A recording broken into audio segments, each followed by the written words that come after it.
राम राम दोस्तों budget announce हो चुका है। तो आपने देखा मार्केट की वोलेटिलिटी भी आपने देखी कि किस तरह की वोलेटिलिटी आपको देखने को मार्केट में मिली। लेकिन कुछ समस्याएं खड़ी हो गई है, जैसे कि अभी समझ में नहीं आ रहा कि गवर्नमेंट चाह क्या रही है। एक तरफ वो कह रही है कि हम इन्वेस्टिंग को बढ़ावा देना चाहते हैं और दूसरी तरफ उन पे टैक्स भी इंक्रीज कर रही है। भाई लॉन्ग टर्म पे भी इंक्रीज कर दिया गया है और शॉर्ट टर्म पे भी इंक्रीज कर दिया गया है। तो चलो उनकी तो चीज़ें उनके माइंड में है, क्या वे सोच के चल रहे हैं। लेकिन फिलहाल हम अपना ऑब्जर्वेशन करते हैं कि नेक्स्ट ट्रेडिंग डे के लिए हमें किस तरीके से तैयार रहना चाहिए और किन किन पॉइंट्स पे फोकस करना चाहिए, एक्सपायरी को किस तरीके से हमें देखना चाहिए। सारी चीज़ों को यहाँ पे समझने की कोशिश करते हैं। पहला एक पॉइंट समझते हैं। मैं आपको 30 मिनट के टाइम फ्रेम पे लेके आता हूँ। यहाँ पे देखो, गिरावट आई, फिर से रिकवरी आ गई, फिर से गिरावट आई, फिर से रिकवरी आ गई, आज फिर गिरावट आई, फिर से रिकवरी आ गई। यानी कि मार्केट में कहीं ना कहीं बायर्स अभी भी मौजूद है। दूसरी चीज, मैंने आपको एक बात और समझाने की कोशिश की थी कि मार्केट को अगर गिरना होता वो कब का गिर जाता। भाई यहां पे इतने दिनों से मार्केट खड़ा हुआ है तो कहीं ना कहीं एक बायर्स अभी भी मार्केट में है। दूसरी चीज हमने डिस्कशन किया था कि मार्केट 52,000 से नीचे ब्रेकडाउन देके प्राइस सस्टेन नहीं कर पा रहा है। लेकिन आज का केस थोड़ा सा अलग है। 52,000 का ब्रेकडाउन भी मिल चुका है और नीचे हमें 52,000 से नीचे क्लोजिंग भी मिल चुकी है। तो अब बस हमें ध्यान ये रखना है कि मार्केट इसके नीचे प्राइस सस्टेन करता है कि नहीं, क्योंकि अगर फिर से इसका ब्रेकआउट दे गया तो तब भी खुश नहीं होना है, फिर से मार्केट उसी रेंज में जाने की कोशिश करेगा। यानी कि 52,000 के ब्रेकआउट के बाद भी हम छोटे छोटे मौके ढूंढेंगे और तब तक छोटे मौके ढूंढते रहेंगे जब तक कि हमें 53,000 का ब्रेकआउट नहीं मिल जाता। बात समझ में आ गई कि नहीं? यहां पे हम ज्यादा डिस्कशन नहीं करते हैं क्योंकि ऑलरेडी हम प्रीवियस वीडियोस में काफी डिटेल में डिस्कस कर चुके हैं। लेकिन फिर भी हमने एक डिस्कशन किया था कि मार्केट के लिए एक इंपॉर्टेंट सपोर्ट यहां पे हो सकता है। अगर आप ध्यान से देखेंगे इसी जोन के पास से मार्केट में बाइंग आती हुई दिखाई दी है। तो इंपॉर्टेंट सपोर्ट कहां रहेगा? यहां रहेगा। इसके पीछे कई रीजन है। पहला रीजन है, इस जोन से आपको बड़ी सेलिंग देखने को मिली है। मैं आपको हमेशा कहता हूं बड़ी सेलिंग जहां से आ रही हो या बड़ी बाइंग जहां से आ रही है उन पॉइंट को मार्क करो। दूसरा रीजन क्या है, मार्केट ने जब इसका ब्रेकआउट दिया था इसे वापस रिटेस्ट करने आया था और एक मजबूत सपोर्ट बना के मार्केट ने बाउंस मारा था और एक प्राइस एक्शन भी मार्केट बनाता हुआ दिखाई दिया था। तो उस हिसाब से भी ये हमारे लिए इंपॉर्टेंट सपोर्ट है। यानी कि दो हमारे पास रीजन है कि ये एक इंपॉर्टेंट सपोर्ट हमारे लिए क्यों हो सकता है। बात समझ में आ गई? अगर इसका ब्रेकडाउन मिलता है फिर इंपॉर्टेंट सपोर्ट कौन सा रहेगा? फिर आपके लिए इस वाले जोन में इंपॉर्टेंट सपोर्ट हो जाएगा, क्योंकि अगर आप देखेंगे अप्रैल में मार्केट ने आके इस पे रेजिस्टेंस की तरह एक्ट किया था, फिर मई में मार्केट फिर से इसके पास गया था, फिर से रेजिस्टेंस की तरह एक्ट किया था, और जून में जब मार्केट इसका ब्रेकआउट दे रहा था इस पे मार्केट ने सपोर्ट भी लिया था और यहाँ पे एक पैटर्न का फॉर्मेशन भी हुआ था।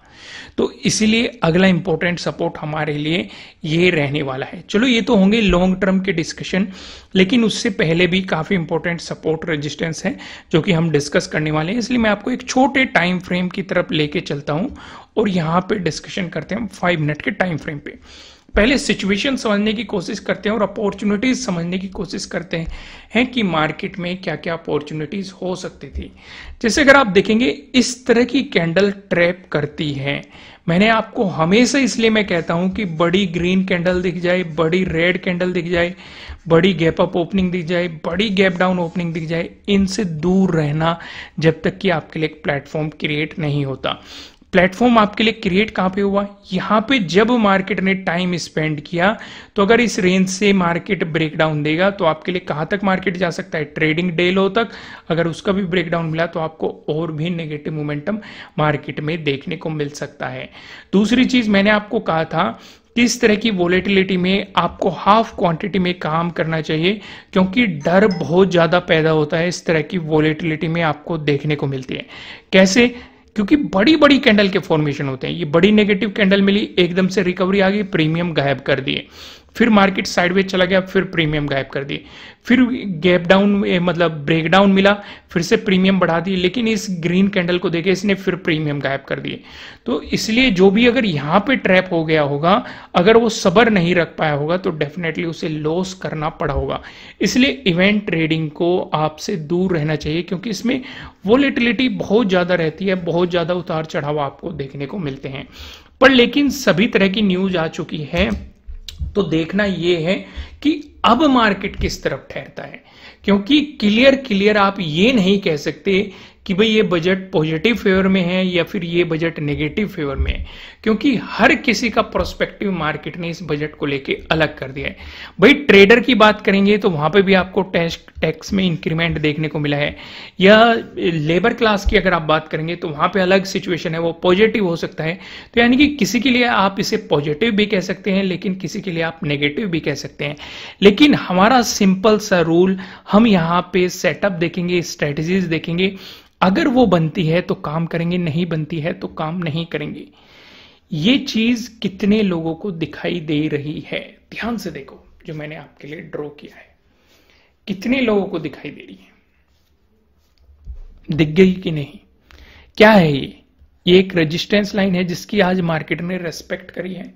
तो क्या हमारे लिए कल भी ये काम कर सकती है? बिल्कुल कर सकती है। आप इसे आगे एक्सटेंड करेंगे, क्योंकि अगर यहां से मार्केट पॉजिटिव गया तो पहले रेजिस्टेंस की पॉसिबिलिटी कहां है? यहीं पे। और यहीं पे आपका क्या बना हुआ है? 52,000 का राउंड लेवल भी है। दूसरा एक रूल भी है जो मैंने आपको ट्रेंड लाइन को लेकर बताया हुआ है कि अगर ये ट्रेंड लाइन बन रही है, मार्केट इसका ब्रेकआउट देता है, तो पिछले रेजिस्टेंस का ब्रेकआउट होने दो, तभी आप पॉजिटिव सिनेरियो के बारे में सोचेंगे। पिछला रेजिस्टेंस कहां बन रहा है? इसी एरिया में बन रहा है। यानी कि यहां पे आपका राउंड लेवल भी है और आपके लिए एक ट्रेंड लाइन वाला रेजिस्टेंस जोन भी है। तो जब तक इसका ब्रेकआउट नहीं मिलता, आपको पॉजिटिव साइड एग्रेसिव नहीं होना चाहिए। यहां तक आप सिर्फ अपॉर्चुनिटीज पे फोकस कर सकते हैं, छोटे छोटे पॉइंट पे फोकस कर सकते हैं, कुछ एग्रेसिव प्लान नहीं कर सकते, स्कैल्पिंग पे कर सकते हैं। मैं आपको एक जानकारी और दे दूं, जो मैंने 75% का ऑफ किया था, 6 दिन बाद मैं इस ऑफर को खत्म कर दूंगा। नीचे डिस्क्रिप्शन में आपको लिंक मिल जाएगा, जाइए इस ऑफर का फायदा उठाइए, इससे पहले कि इस ऑफर को खत्म कर दिया जाए। तो यहां तक आपको चीजें समझ में आ गई। तो आइए कुछ और चीजों पे भी हम यहां पे फोकस करने की कोशिश करते हैं, लेकिन पहले मैं आपको कुछ चीजें दिखाना चाहता हूं। ओके, इसे मैं कर लेता हूं 30 मिनट के टाइम फ्रेम पे। राइट,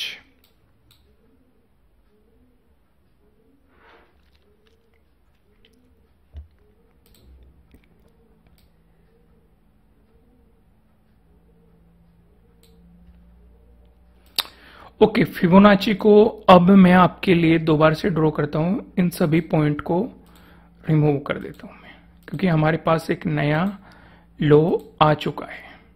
ठीक है, तब तक आप वीडियो लाइक कीजिए जब तक मैं आपके लिए इन्हें आगे एक्सटेंड करता हूं। देखना चाहते हैं कि मैं किस तरीके से सपोर्ट रेजिस्टेंस ड्रॉ करता हूं, आप देख सकते हैं, पर वीडियो को लाइक जरूर कर देना। ओके, पहली चीज हम इन सभी को आगे एक्सटेंड करेंगे, जो कि हमारे ड्रॉ किए हुए थे प्राइस एक्शन के अकॉर्डिंग। सपोर्ट रेजिस्टेंस ड्रॉ हो गए। फिर हम यहां से क्या करेंगे? हम यहां से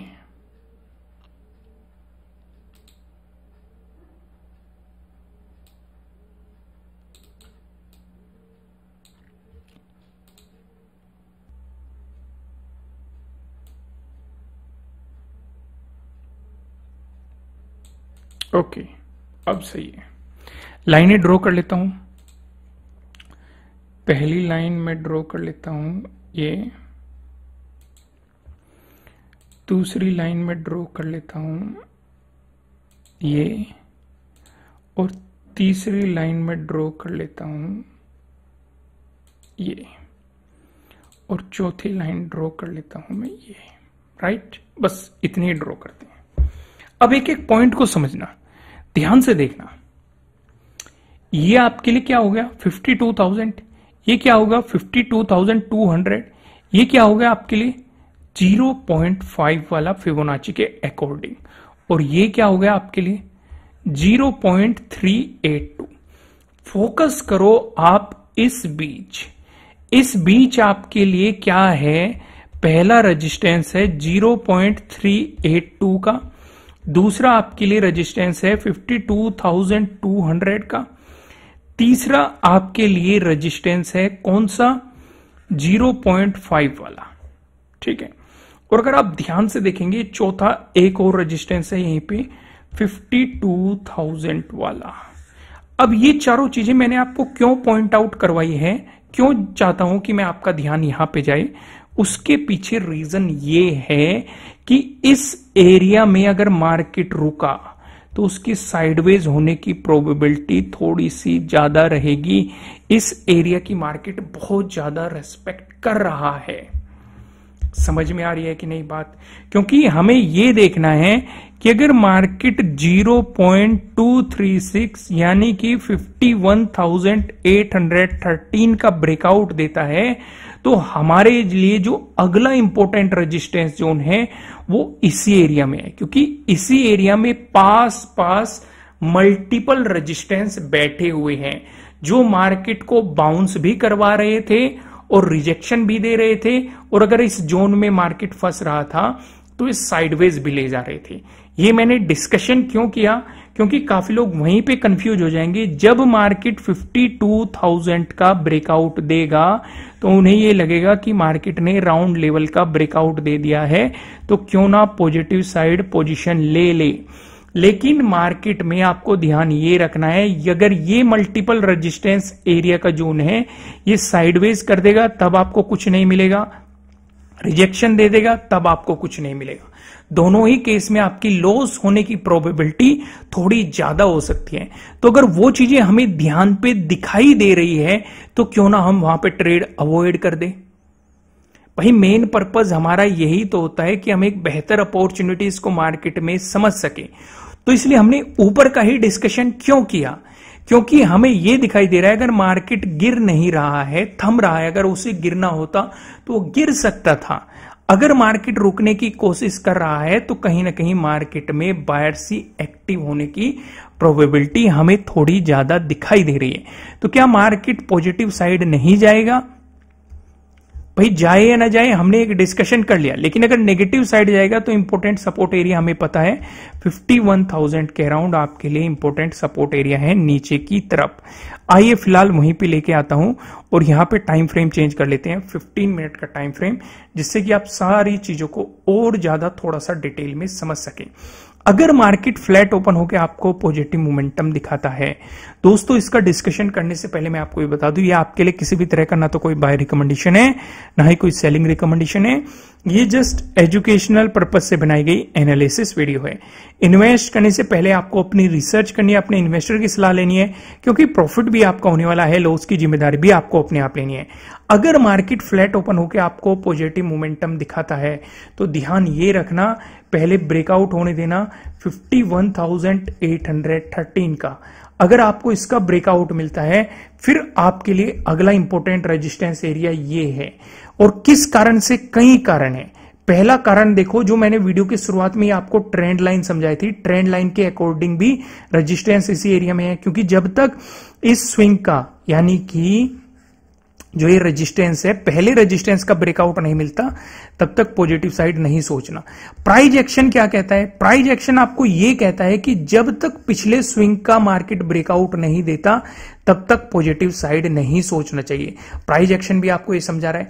राउंड लेवल क्या समझा रहा है? राउंड लेवल भी आपको ये समझा रहा है कि यहां पे 52,000 का राउंड लेवल है, जब तक इसका ब्रेकआउट नहीं होता पॉजिटिव साइड नहीं सोचना चाहिए। और यहां पे मैंने आपको समझा दिया कि 3 से 4 रेजिस्टेंस बैठे हुए हैं।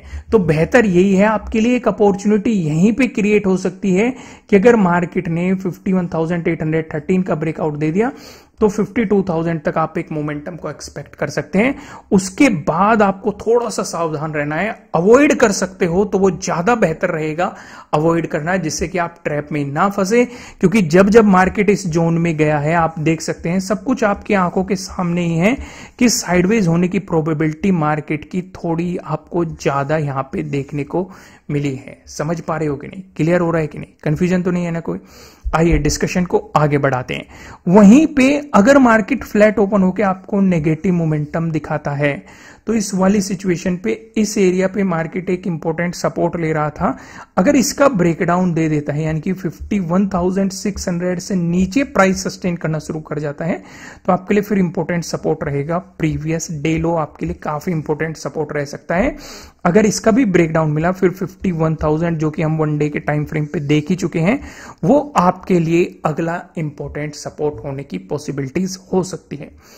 अगर मार्केट देता है आपको गैप अप ओपनिंग, दोस्तों इसका डिस्कशन करने से पहले मैं आपको ये बता दूं, ये आपके लिए किसी भी तरह का ना तो कोई बाय रिकमेंडेशन है ना ही कोई सेलिंग रिकमेंडेशन है, ये जस्ट एजुकेशनल पर्पज से बनाई गई एनालिसिस वीडियो है। इन्वेस्ट करने से पहले आपको अपनी रिसर्च करनी है, अपने इन्वेस्टर की सलाह लेनी है, क्योंकि प्रॉफिट भी आपका होने वाला है, लॉस की जिम्मेदारी भी आपको अपने आप लेनी है। अगर मार्केट गैप अप ओपनिंग देता है तो मैं आपको पहले ही समझा चुका हूं, इस ट्रेंड लाइन को आप ड्रॉ करके रखना। तो ध्यान आपको ये रखना है, अगर गैप अप ओपनिंग के दौरान मार्केट ने इसी जोन के आसपास गैप अप ओपनिंग दे दी, यानी कि 52,000 के आसपास ही अगर मार्केट ने गैप अप ओपनिंग दे दी, इसका मतलब बड़ी गैप अप ओपनिंग दे दी।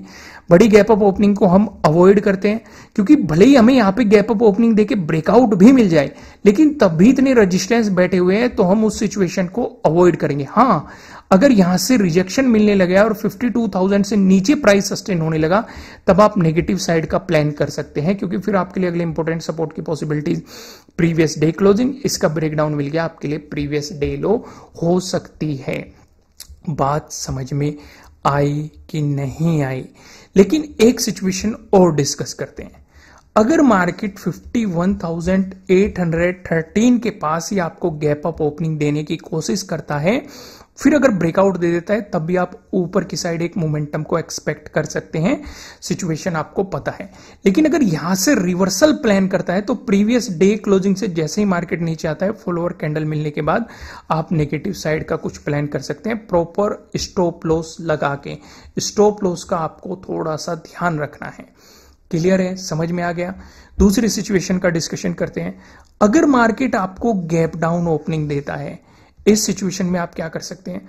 अगर गैप डाउन ओपनिंग का सिनेरियो बनता है तो आप इस वाले सपोर्ट जोन पे फोकस करेंगे, यानी कि 51,600 पे फोकस करेंगे। अगर मार्केट इसका ब्रेकडाउन दे देता है, फिर आपके लिए इंपॉर्टेंट सपोर्ट रहने वाला है प्रीवियस डे लो। लेकिन अगर इस पे सपोर्ट लेके मार्केट बाउंस मारता है तो आपके लिए एक छोटे से स्टॉप लॉस के साथ एक अपॉर्चुनिटी हो सकती है, क्योंकि मार्केट कहीं ना कहीं फिर से इसी जोन की रेस्पेक्ट करनी जाएगा, या फिर अपने पिछले स्विंग की रेस्पेक्ट करनी जाएगा, या फिर मार्केट ने जो एक इंपॉर्टेंट सपोर्ट का ब्रेकडाउन दिया है, मार्केट उसकी भी रेस्पेक्ट करने जा सकता है। तो इन सिनेरियोज को आप ध्यान रखेंगे। आपके अकॉर्डिंग बजट कैसा आया है, पॉजिटिव आया है, नेगेटिव आया है, क्या इंपैक्ट होगा, मुझे कमेंट करके जरूर बताना। नए हो सब्सक्राइब कर लेना और बेल आइकन प्रेस करना। फिर मिलते हैं किसी नेक्स्ट वीडियो में, तब तक के लिए राम राम।